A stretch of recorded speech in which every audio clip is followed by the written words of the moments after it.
श्यामलाल, गांव में ये अफवाहें क्यों फैल रही हैं कि कोई महल के आसपास रात में घूमता है?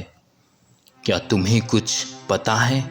महाराज, ये तो गांव वालों की बेकार की बातें हैं। रात में कोई भूत वूत तो नहीं घूमता। हाँ, मैंने कुछ गांव वालों को कह दिया है कि नजर रखें। आप निश्चिंत रहें। श्यामलाल, तुम्हारी बातें तो बहुत मधुर हैं, पर मुझे लगता है तुम कुछ छिपा रहे हो। अगर कोई उस रत्न के पीछे है तो गांव की शांति खतरे में पड़ सकती है। इंद्राणी सही कहती है। हमें उस गुप्त सुरंग का पता लगाना होगा। श्यामलाल, तुम गांव की चौकसी बढ़ाओ। मैं इस मामले में ढील बर्दाश्त नहीं करूंगा। मुखिया श्यामलाल सिर झुकाता है, मगर उसकी आंखों में एक चमक है, जैसे वह कोई योजना बना रहा हो। सुनो सुनो चंद्रनगर वासियों, महाराज ने आदेश दिया है कि कोई भी रात में महल के पास ना जाए। जो भी उस रत्न की बात करेगा वो गांव की शांति भंग करने का दोषी होगा। मुखिया जी, मैंने कल रात महल के पास एक लालटेन की रोशनी देखी। कोई था वहां, मगर चेहरा नहीं दिखा। क्या वो रत्न चुराने की कोशिश कर रहा था? बेटी, वो रत्न साधारण नहीं है। मेरे बाप दादा कहते थे कि उस रत्न को छूने वाला अंधेरे में खो जाता है। ये कोई साधारण खजाना नहीं, इसके साथ कोई श्राप जुड़ा है। गांव वाले खुसर फुसर करने लगते हैं। श्यामलाल का चेहरा तनावग्रस्त हो जाता है, मगर वह इसे छिपा लेता है। चुप हो जाओ तुम सब लोग और मेरी बात को ध्यान से सुनो। आज के बाद कोई भी रात में उस महल के पास या उस सुरंग की ओर नहीं जाएगा, और जिसने ये बात नहीं मानी वो अपनी जान का दुश्मन स्वयं होगा। महाराज, इस दीवार पर ये प्राचीन चिन्ह क्या कहते हैं? रत्न की चमक केवल सच्चे मन को दिखेगी। क्या इसका मतलब है कि रत्न कोई भी नहीं पा सकता? इंद्राणी, ये हमारे पूर्वजों का संदेश है। मुझे लगता है रत्न से ज्यादा उसका रहस्य महत्वपूर्ण है, लेकिन कोई है जो इसे पाने के लिए गलत रास्ता चुन रहा है। अचानक एक ठंडी हवा का झोंका आता है और तहखाने में एक अजीब सी खटपट की आवाज सुनाई देती है। महाराज, लगता है कोई यहाँ है, हमें सावधान रहना होगा। राजा एक मशाल लेकर आगे बढ़ता है। तभी एक काली छाया तेजी से भागती दिखाई देती है। राजा साहेब उसका पीछा करता है, मगर छाया अंधेरे में गायब हो जाती है। वो रत्न मेरा होगा। सालों तक मैंने इस गांव की सेवा की, अब मेरी बारी है। तभी दरवाजे पर एक आहट होती है। श्यामलाल चौंक जाता है और किताब छिपा देता है। दरवाजे पर जाकर देखता है कि बाहर सरिता खड़ी है। मुखिया जी, मैंने फिर से उस छाया को देखा। वो महल की ओर गया था। पता नहीं वो कौन होगा। कृपया कुछ कीजिए, मुझे डर लग रहा है। सरिता, तुम जाओ, मैं देखता हूँ। रात में इधर उधर मत भटका करो। अब सरिता घबराते हुए वहां से चली जाती है।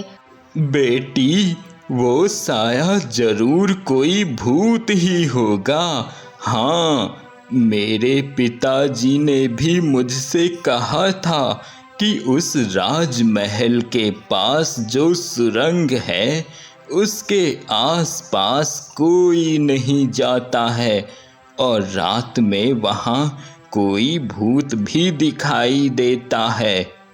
अरे चाचा, कहाँ आप ये भूत वूत के चक्कर में पड़े हो? अरे भूत वूत कुछ नहीं होता, वो बस अंधेरे में कुछ दिखता नहीं है इसलिए लोग डर के अंधेरे को भूत समझ लेते होंगे। जगदीश सही कह रहा है काका, मैं किसी भूत वूत में विश्वास नहीं रखता, ये जरूर कोई अफवाह है। लेकिन मोहन भैया, मैंने तो देखा था कि कोई साया है जो महल की ओर ही जा रही थी, एकदम काली काली अंधेरे जैसी। गांव वालों की ये बातें दूर खड़ा मुखिया सुन रहा होता है।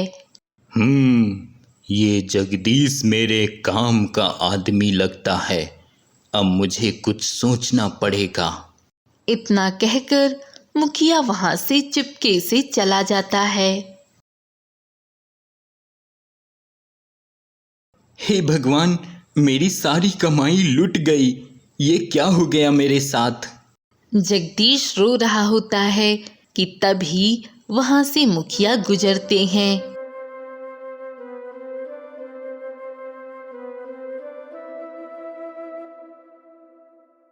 अरे क्या हुआ जगदीश, तुम रो क्यों रहे हो?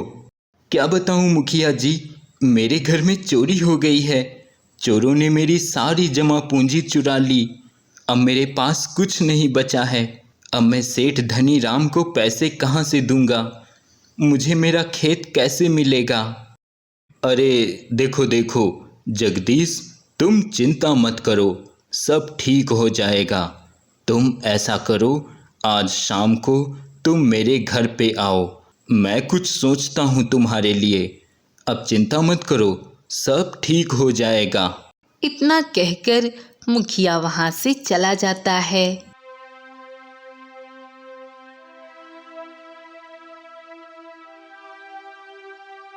मुखिया जी, मैं आ गया हूँ, आपने बुलाया था? हाँ हाँ, आओ जगदीश, मैंने ही तुम्हें बुलाया था। जगदीश देखो, जो हुआ बहुत बुरा हुआ। मुझे तुम्हारे घर पे चोरी हो जाने का बहुत दुख है, लेकिन अगर तुम मेरी बात मानो तो मैं तुम्हें उतने पैसे दे सकता हूँ जितने तुम्हें जमींदार धनी राम को देना है। मुखिया जी, आप जो कहेंगे मैं वो करूँगा, बस मेरा खेत मुझे वापस दिलवा दो।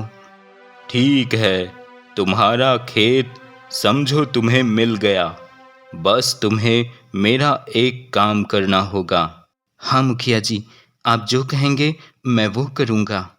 तो ठीक है, तुम्हें रात में उस महल की ओर जाना पड़ेगा और अब मुखिया जगदीश को चुपके से अपनी योजना बताता है और जगदीश वैसा ही करता है जैसा मुखिया कहता है।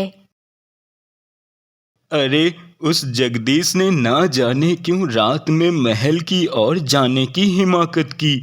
अब देखो, उसको रात में वो काला साया दिख गया और उसके डर से जगदीश बीमार हो गया है।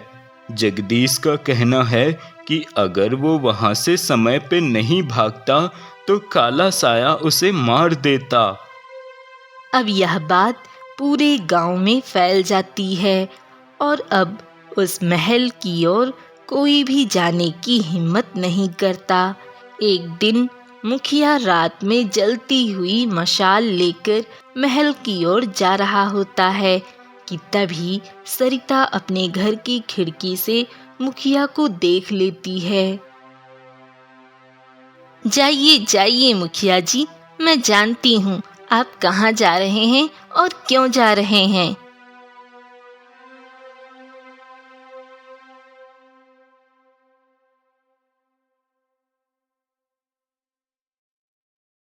महाराज, आप यहाँ? मैं तो बस गांव की सुरक्षा के लिए आया था। ये तहखाना तो खतरनाक है। श्यामलाल, अब और छल मत करो। हमें पता है कि तुम उस नक्शे के साथ रत्न ढूंढने की कोशिश कर रहे हो और कल रात भी तुम इस सुरंग की ओर आए थे। सरिता ने तुम्हें किताब के साथ देखा था। श्यामलाल, तुमने गांव का विश्वास तोड़ा है। वो छाया तुम्हारा ही आदमी था, जिसे तुमने डर फैलाने के लिए भेजा था।